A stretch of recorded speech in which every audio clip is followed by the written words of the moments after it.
Good evening. I hope you've had a great day today. Welcome to BVJ's Bedtime Stories. I'm Big Voice Jay. This is the show where we get you ready for a good night's sleep with public domain short stories for kids and adults to enjoy. You can follow along as we read at twitch.tv/BigVoiceJ. Tonight's story is The Eyes Have It by Philip K. Dick.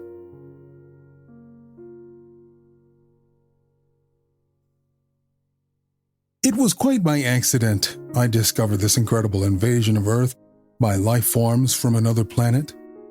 As yet I hadn't done anything about it. I can't think of anything to do.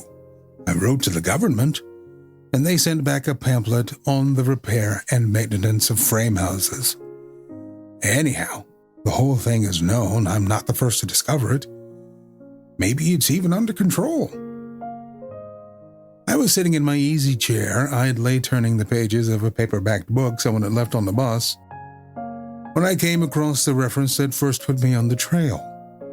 For a moment, I didn't respond. It took some time for the full import to sink in. After I'd comprehended, it seemed odd I hadn't noticed it right away. The reference was clearly to a non-human species of incredible properties, not indigenous to Earth.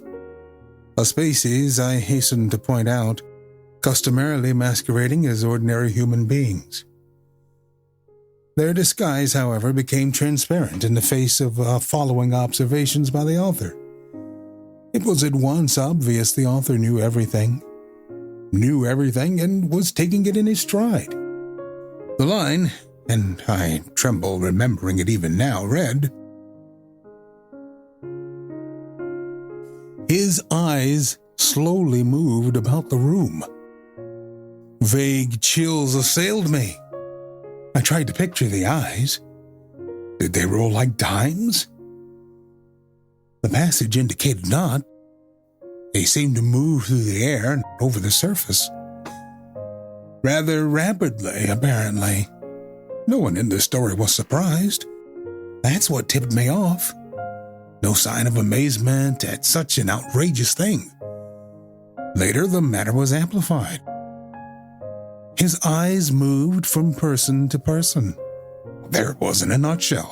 The eyes had clearly come apart from the rest of them and were on their own. My heart pounded and my breath choked to my windpipe. I had stumbled on an accidental mention of a totally unfamiliar race, obviously non-terrestrial. Yet, to the characters in the book, it was perfectly natural, which suggested they belonged to the same species. And the author? A slow suspicion burned in my mind. The author was taking it rather too easily in his stride. Evidently, he felt this was quite a usual thing. He made absolutely no attempt to conceal the knowledge. The story continued. Presently, his eyes fastened on Julia. Julia, being a lady, had at least the breeding to feel indignant. She is described as blushing and knitting her brows angrily. At this I sighed with relief. They weren't all non-terrestrials. The narrative continues. Slowly, calmly, his eyes examined every inch of her. Great Scott! But here the girl turned and stomped off, and the matter ended. I lay back in my chair, gasping with horror. My wife and family regarded me in wonder. What's wrong, dear? My wife asked. I couldn't tell her. Knowledge like this was too much for the ordinary run-of-the-mill person. I had to keep it to myself. Nothing, I gasped. I leapt up, snatched the book, and hurried out of the room. In the garage, I continued reading. There was more. Trembling, I read the next revealing passage. He put his arm around Julia. Presently, she asked him if he would remove his arm. He immediately did so with a smile. It's not said what was done with the arm after the fellow had removed it. Maybe it was left standing upright in the corner. Maybe it was thrown away. I don't care. In any case, the full meaning was there, staring me right in the face. Here was a race of creatures capable of removing portions of their anatomy at will. Eyes, arms, and maybe more, without batting an eyelash. My knowledge of biology came in handy at this point. Obviously, they were simple beings, unicellular, some sort of primitive single-celled things. Beings no more developed than starfish. Starfish can do the same thing, you know. I read on. It came to this incredible revelation, tossed off coolly by the author without the faintest tremor. Outside the movie theater, we split up. Part of us went inside, just over to the cafe for dinner. Binary fission, obviously, splitting in half and forming two entities. Probably each lower half went to the cafe, it being farther, and the upper halves to the movies. I read on, hand shaking. I had really stumbled onto something here. My mind reeled as I made out this passage. I'm afraid there's no doubt about it. Poor Bibney has lost his head again. Which was followed by, and Bob says he has utterly no guts. Yet Bibney got around as well as the next person. The next person, however, was just as strange. He was soon described as totally lacking in brains. There was no doubt of the thing in the next passage. Julia, whom I had thought to be the one normal person, reveals herself as also being an alien life form, similar to the rest. Quite deliberately, Julia had given her heart to the young man. It didn't relate what the final disposition of the organ was, but I didn't really care.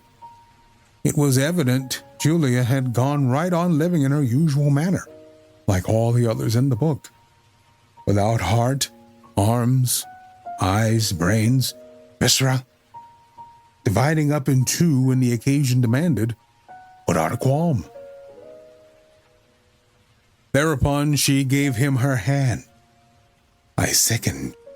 The rascal now had her hand, as well as her heart. I shudder to think what he's done with them by this time. He took her arm. Not content to wait, he had to start dismantling her on his own. Flushing crimson, I slammed the book shut and leapt to my feet. But not in time to escape one last reference to those carefree bits of anatomy whose travels had only originally thrown me on the track. Her eyes followed him all the way down the road and across the meadow.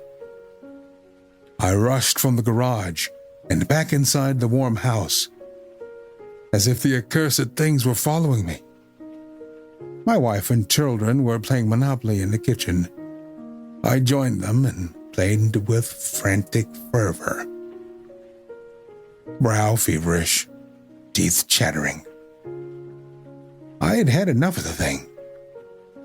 I want to hear no more about it. Let them come on. Let them invade Earth. I don't want to get mixed up in it. I have absolutely no stomach for it.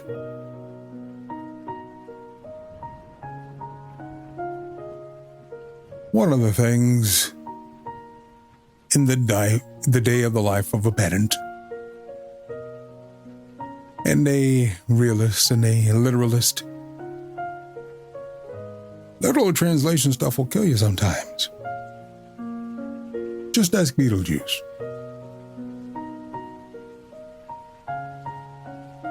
Remember to subscribe and review the podcast at bedtimewithbvj.buzzsprout.com or bedtimewithbvj.com. Our next story, The King and His Hawk, by James Baldwin. Genghis Khan was a great king and a warrior. He led his army into China and Persia, and he conquered many lands in every country. Men told about his daring deeds, and they said that since Alexander the Great there had been no king like him. One morning when he was home from the wars, he rode out into the woods to have a day's sport. Many of his friends were with him. They rode out gaily, carrying their bows and arrows. Behind them came the servants with the hounds. It was a merry hunting party. The woods rang with their shouts and laughter. They expected to carry much game home in the evening. On the king's wrist sat his favorite hawk, for in those days hawks were trained to hunt. At a word from their masters, they would fly high up into the air and look around for prey. If they chanced to see a deer or a rabbit, they would swoop down upon it swift as any arrow. All day long, Genghis Khan and his huntsmen rode through the woods. But they did not find as much game as they expected. Toward evening, they started for home. King had often ridden through the woods, and he knew all the paths. So while the rest of the party took the nearest way, he went by a longer road through a valley between two mountains. The day had been warm, and the king was very thirsty. His pet hawk had just left his wrist and flown away. It would be sure to find its way home. The king rode slowly along. He had once seen a spring of clear water near this pathway. If he could only find it now. But the hot days of summer had dried up all the mountain brooks. At last, to his joy, he saw some water trickling down over the edge of a rock. He knew that there was a spring farther up. In the wet season, a swift stream of water always poured down there. But now it came only one drop at a time. The king leaped from his horse. He took a little silver cup from his hunting bag. He held it so as to catch the slowly falling drops. It took a long time to fill the cup, and the king was so thirsty that he could hardly wait. At last, it was nearly full. He put the cup to his lips and was about to drink. All at once there was a whirring sound in the air, and the cup was knocked from his hands. The water was all spilled upon the ground. The king looked up to see who had done this thing. It was his pet hawk. The hawk flew back and forth a few times, and then alighted along the rocks by the spring. The king picked up the cup and again held it to catch the trickling drops. This time he did not wait so long. When the cup was half full, he lifted it to his mouth. But before it had touched its lips, the hawk swooped down again and knocked it from his hands. And now the king began to grow angry. He tried again, and for the third time the hawk kept him from drinking. The king was now very angry indeed. "How do you dare to act so?" he cried. "If I had you in my hands, I would wring your neck." Then he filled the cup again. But before he tried to drink, he drew his sword. "Now, Sir Hawk," he said, "this is the last time." He had hardly spoken before the hawk swooped down and knocked the cup from his hand. But the king was looking for this. With a quick sweep of the sword, he struck the bird as it passed. The next moment, the poor hawk lay bleeding and dying at its master's feet. "That is what you get for your pains," said Genghis Khan. But when he looked for his cup, he found that it had fallen between two rocks, or he could not reach it. "At any rate, I will have a drink from that spring," he said to himself. With that, he began to climb the steep bank to the place from which the water trickled. It was hard work, and the higher he climbed, the thirstier he became. At last he reached the place. There indeed was a pool of water, but What was that lying in the pool and almost filling it? It was a huge, dead snake of the most poisonous kind. The king stopped. He forgot his thirst. He thought only of the poor dead bird lying on the ground below him. "The hawk saved my life," he cried. "And how did I repay him? He was my best friend, and I've killed him." He clambered down the bank, took the bird up gently and laid it in his hunting bag. And he mounted his horse and rode swiftly home. He said to himself, "I have learned a sad lesson today, and that is never to do anything in anger." You could also learn, maybe it's time to get you some delicious beverages to take with you on the go. Perhaps some White Claw. There's no laws when you're on claws, don't you know? That's science. Our final story is The Little Thief in the Pantry. "Mother dear," said a little mouse one day, "I think the people in our house must be very kind, don't you? They leave such nice things for us in the larder." There was a twinkle in the mother's eye as she replied, "Well, my child, no doubt they are very well in their way, but I don't think they are quite as fond of us as you seem to think. Now remember, Grey Whiskers, I have absolutely forbidden you to put your nose above the ground unless I am with you. For kind as the people are, I shouldn't be at all surprised if they tried to catch you." Grey Whiskers twitched his tail with scorn. He was quite sure he knew how to take care of himself, and he did not mean to trot meekly after his mother's tail all his life.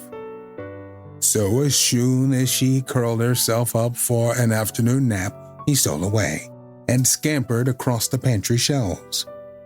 Ah, here was something particularly good today. A large iced cake stood far back upon the shelf, and Grey Whiskers licked his lips as he sniffed it. Across the top of the cake, there were words written in pink sugar. But as Grey Whiskers could not read, he did not know that he was nibbling at little Miss Ethel's birthday cake. But he did feel a little guilty when he heard his mother calling. Off he ran and was back in the nest again by the time his mother had finished rubbing her eyes after her nap. She took Grey Whiskers up to the pantry then, and when she saw the hole in the cake, she seemed a little annoyed. "Some mouse has evidently been here before us," she said. But, of course, she never guessed that it was her own little son. The next day, the naughty little mouse again popped up to the pantry where his mother was asleep. But at first he could find nothing at all to eat, though there was a most delicious smell of toasted cheese. Presently, he found a dear little wooden house, and there hung the cheese just inside it. In ran Grey Whiskers, but oh, click, went the little wooden house, and Mousie was caught fast in a trap. When the morning came, the cook who had set the trap lifted it from the shelf, and then called a pretty little girl to come and see the thief who had eaten her cake. "What are you going to do with him?" asked Ethel. "Why, drown him, my dear, to be sure." The tears came into the girl's pretty little eyes. "You didn't know it was stealing, did you, Mousie dear?" she said. "No," squeaked Grey Whiskers sadly. "Indeed I didn't." Cook's back was turned for a moment, and in that moment, tender-hearted little Ethel lifted the lid of the trap, and out popped Mousie. Oh, how quickly he ran home to his mother. and how she comforted and petted him until he began to forget his fright. And then she made him promise never to disobey her again. You may be sure he never did.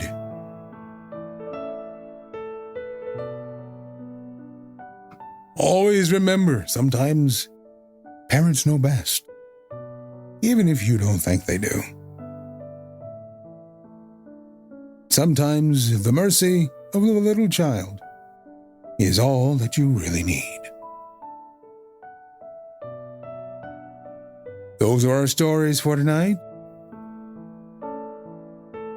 If you have something you'd like for me to read, or you want more, or you have comments or questions, you can email me, bigvoicej@gmail.com. And join us, if you want to read along with us, at twitch.tv/bigvoicej. Please remember to subscribe and give us a nice review of the podcast at bedtimewithbvj.com. Thanks for listening. Good night. Diamond Club hopes you have enjoyed this program.